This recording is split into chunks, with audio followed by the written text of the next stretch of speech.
हमारी आज की कहानी है घमंड का पुतला। मुंशी प्रेमचंद की अब तक की सबसे अच्छी कहानी। शाम हो गई थी।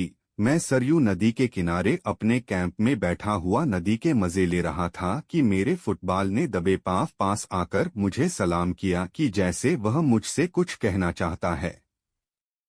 फुटबॉल के नाम से जिस प्राणी का जिक्र किया गया वह मेरा अर्दली था। उसे सिर्फ एक नजर देखने से यकीन हो जाता था कि यह नाम उसके लिए पूरी तरह उचित है।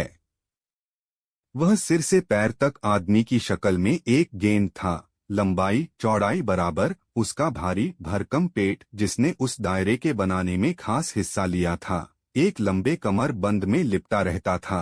शायद इसलिए कि वह इंतहा से आगे न बढ़ जाए। जिस वक्त वह तेजी से चलता था, बल्कि यूं कहिए जुड़कता था, तो साफ मालूम होता था कि कोई फुटबॉल ठोकर खाकर लुढ़कता चला आता है। मैंने उसकी तरफ देखकर पूछ, क्या कहते हो?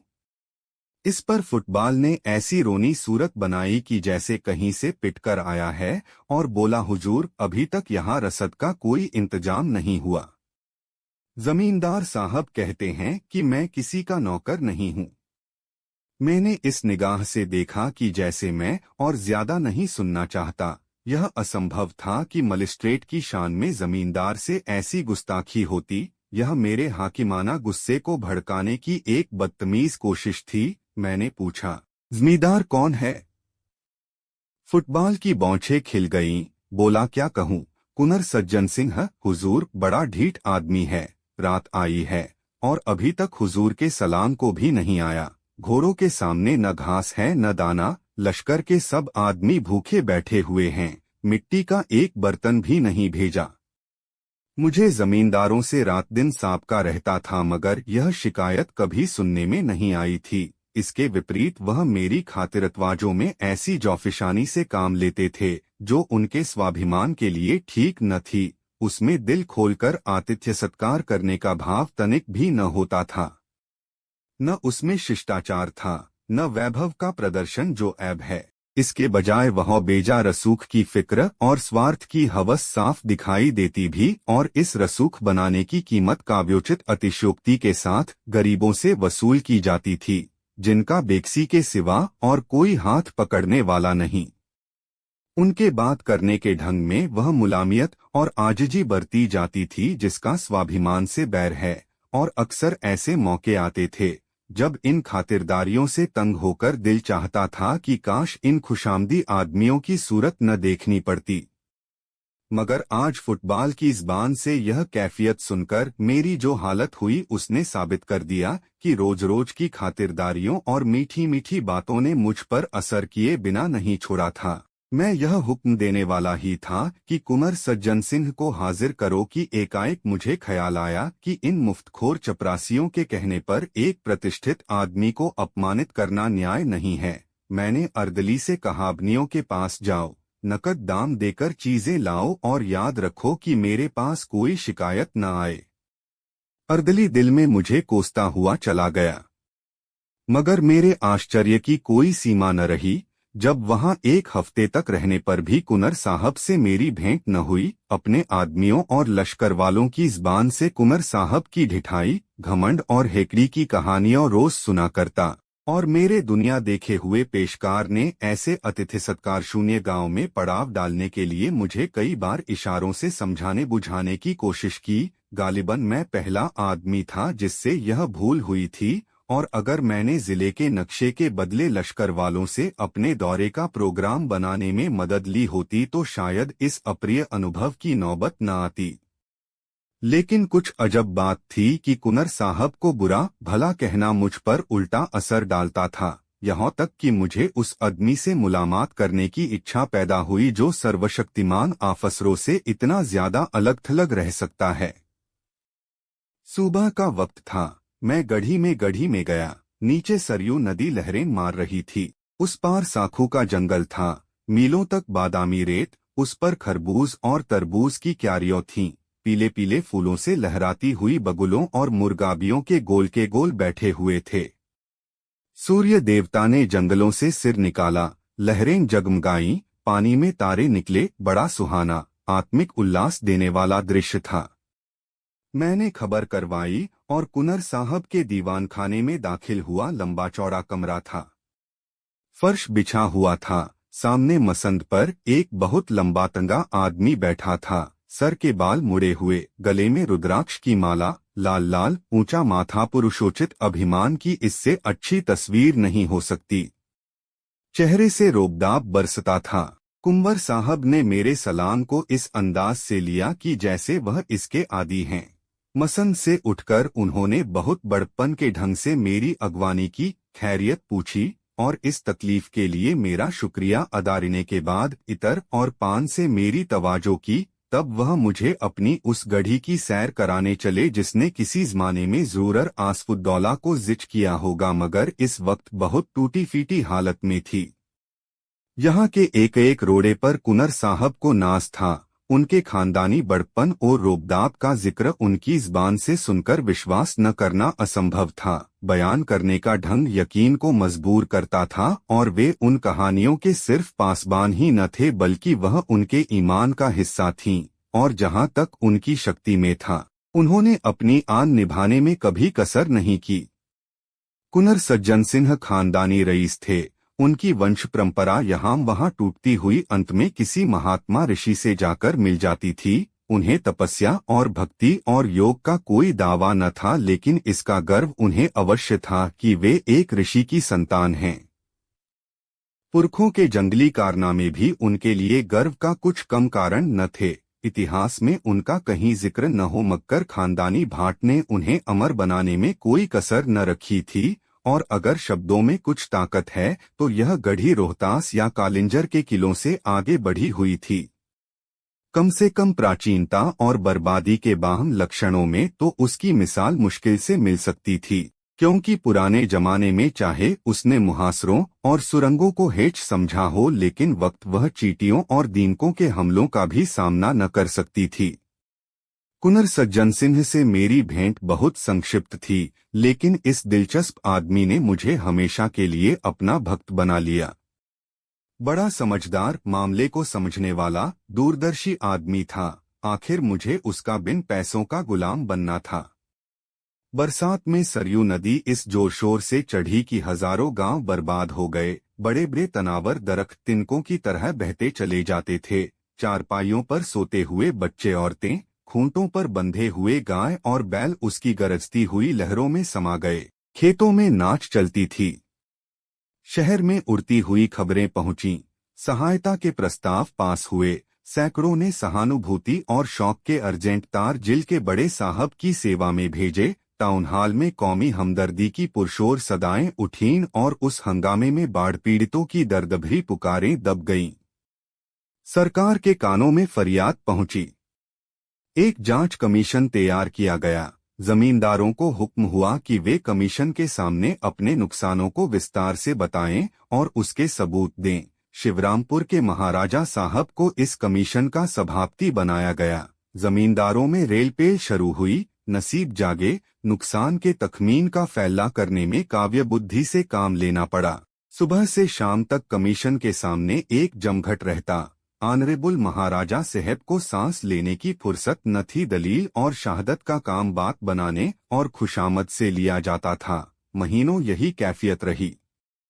नदी किनारे के सभी जमींदार अपने नुकसान की फरियादें पेश कर गए। अगर कमीशन से किसी को कोई फायदा नहीं पहुंचा तो वह कुंवर सज्जन सिंह थे।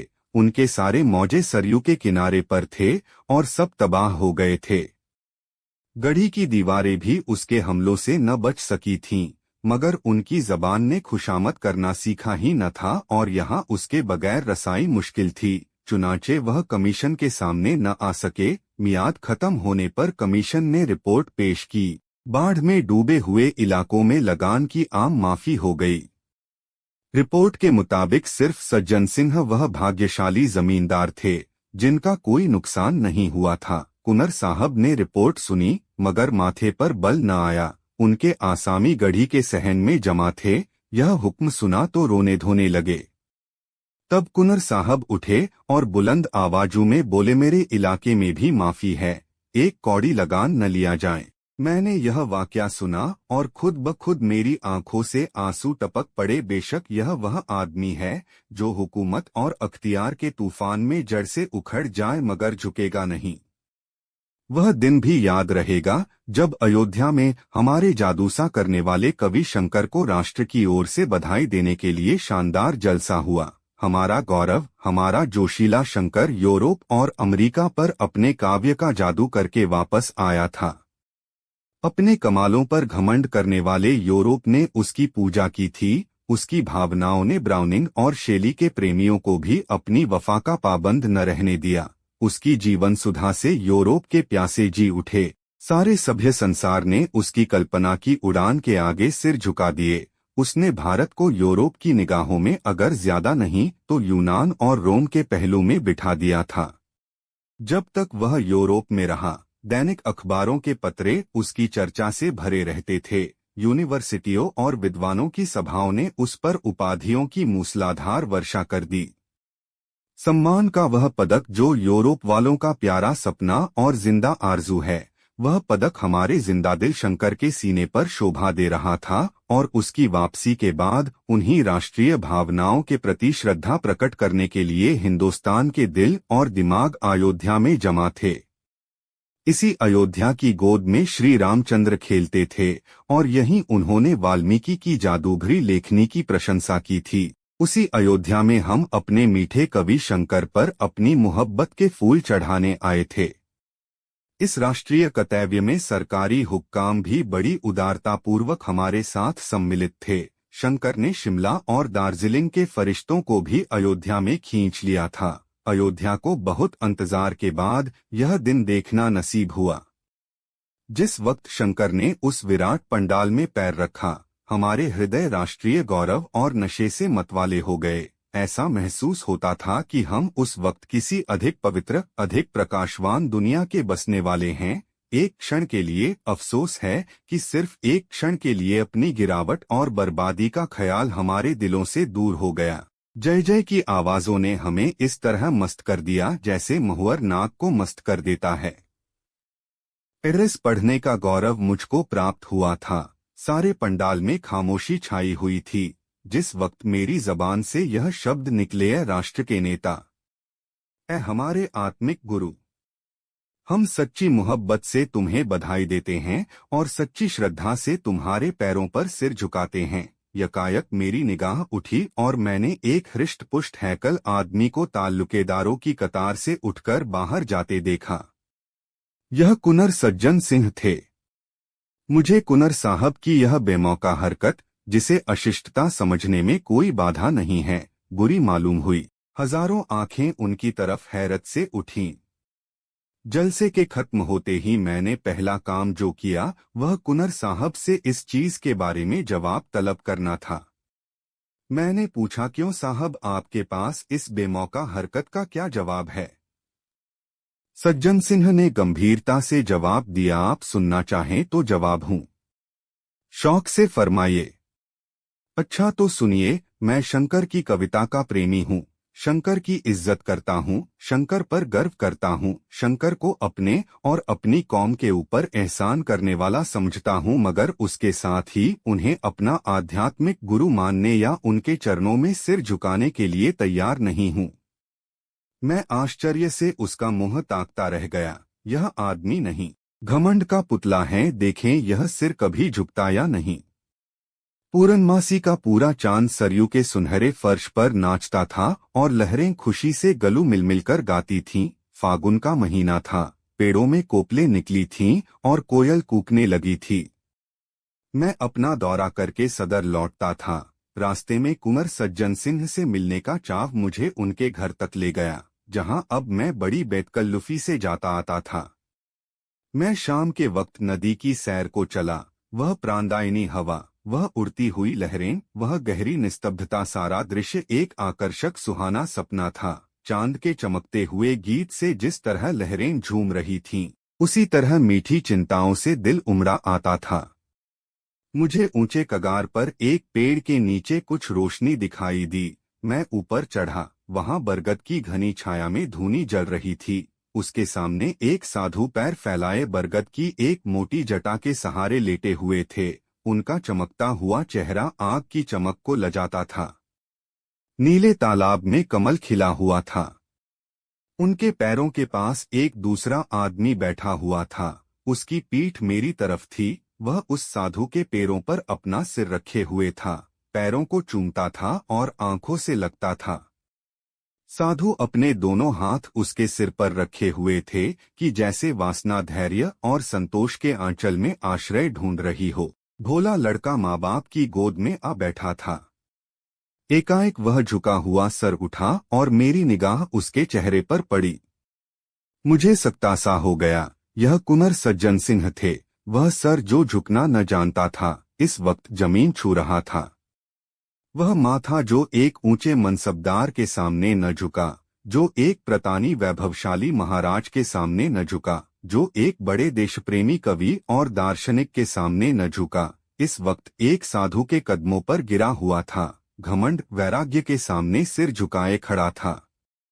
मेरे दिल में इस दृश्य से भक्ति का एक आवेग पैदा हुआ। आंखों के सामने से एक पर्दा सा हटा और कुंवर सज्जन सिंह का आत्मिक स्तर दिखाई दिया। मैं कुंवर साहब की तरफ से लिपट गया और बोला, मेरे दोस्त, मैं आज तक तुम्हारी आत्मा के बड़प्पन से बिल्कुल बेखबर था।